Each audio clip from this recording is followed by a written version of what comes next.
자, 통영 모의고사 중에서 이제 마지막 중요 기출지문. 자, 1번 플랫폼 고속도로 통행 후 징수시설, 하천법에 따른 하천구역에 내는 수문조작실, 이런 것들은 건축법을 적용하지 아니한다. 맞죠? 자, 외우셔야 돼요. 플랫폼 고속도로 통행 후 징수시설, 하천구역에 내는 수문조작실, 건축법을 적용하지 않습니다. 자, 또 초고층 건축물이란 뭐가 초고층이죠? 적어도 층수는 50층 이상 되거나 이거나요.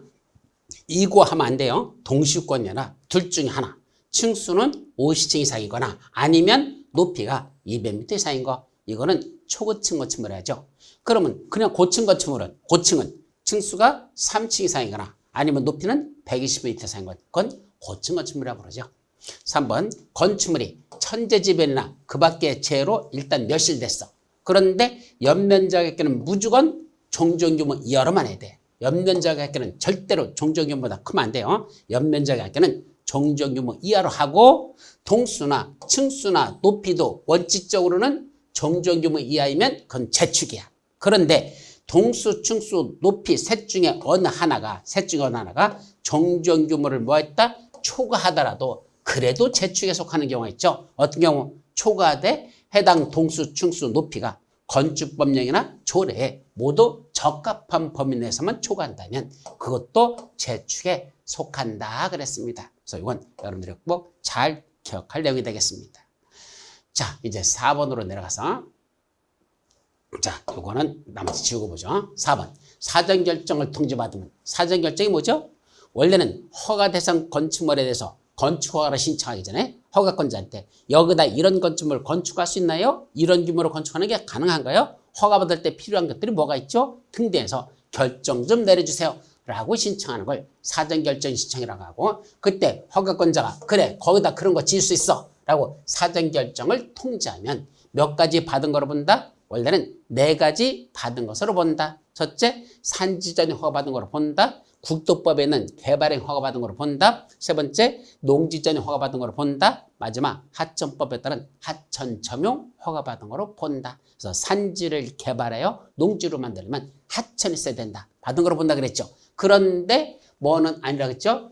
보전산지가 지정돼 있대요. 그럼 사정일청인데 이게 뭐란다? 임야야. 임야인데 무슨 산지야? 보전산지야. 그럼 보전산지에서 개발행 허가받으면 무조건 산지전 허가받은 거로 볼까? 아니요.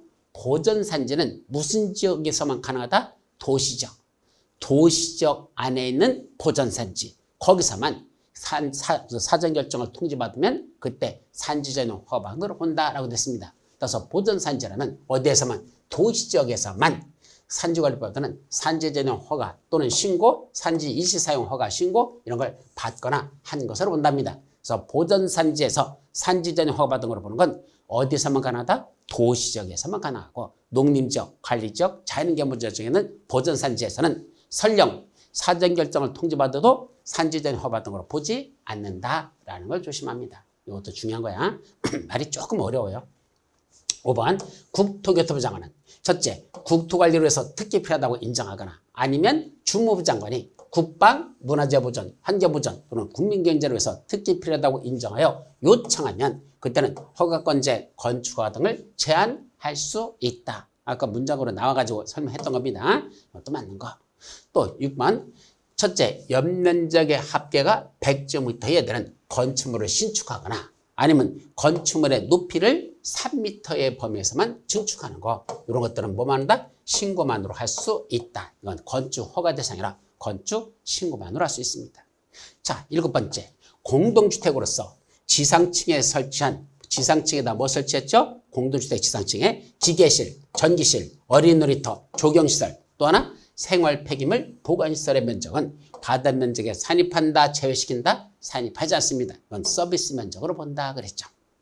8번 건축협정 체결 대상 토지가 어디 걸쳐 있어? 두리장에 특시 시군구에 걸쳐 있답니다. 그때는 토지 면적의 과반이 속하는 건축협정 인가권자에게 인가를 신청할 수 있습니다. 따라서 건축협정 체결 대상 토지가 두리장에 특시 시군구에 걸쳐 있다? 누구한테? 이건 이건 건축협정 인가 신청을 해야 될까? 누구한테? 토지 면적의 과반이 속하는 인가권자에게 인가 신청을 해야 된다. 라는 거 이것도 기억해 두도록 합니다. 자, 이제 9번 시장운수 구청장은 이제 농지법으로 내려가죠. 여기까지 끝났으니까 8번 이제 9번 농지법 두 문제만 봅니다.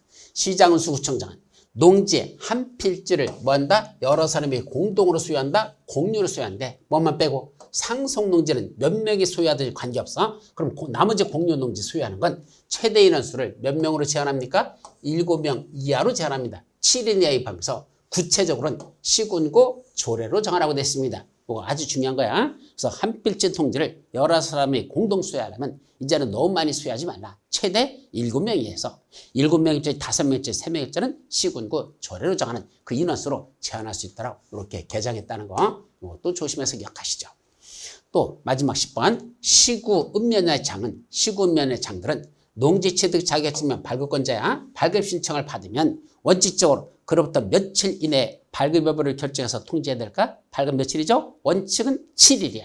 근데 농업경영계획서를 작성하지 않는 사람들이 있어. 그분들은 4일 이내에 발급 여부를 결정해서 통보해야 되고 그리고 농지위원회 심의 대상이다. 그럼 농지위원회라는 건 투기 바람이 부는 지역에서는 그 농지증 발급해 주기 전에 농지위원회 심의를 거치게 되거든. 아무래도 시간이 걸리죠? 그때는 7일이 원칙을 정하지 않고 더블 14일입니다. 그때는 14일 이내에 그 일정한 요건에 적합하면 신청인에게 농지증을 발급하여야 한다라고 돼 있죠. 그래서 이제 결론, 시군면회장은 농지증 발급해 줄 때 원칙은 7일 이내에 해준다. 농업경영에서 작성하지 않는다? 4일 이내에 해준다. 농지위원회 심의를 거쳐야 된다? 14일 이내에 그렇게 발급 여부를 결정해야 된다. 라고 돼 있죠? 이렇게 셋으로 나눠서 정리하시면 될 겁니다. 자, 여기까지가 우리 10문제에 관한 내용 다 살펴봤습니다. 자, 여러분 수고하셨습니다.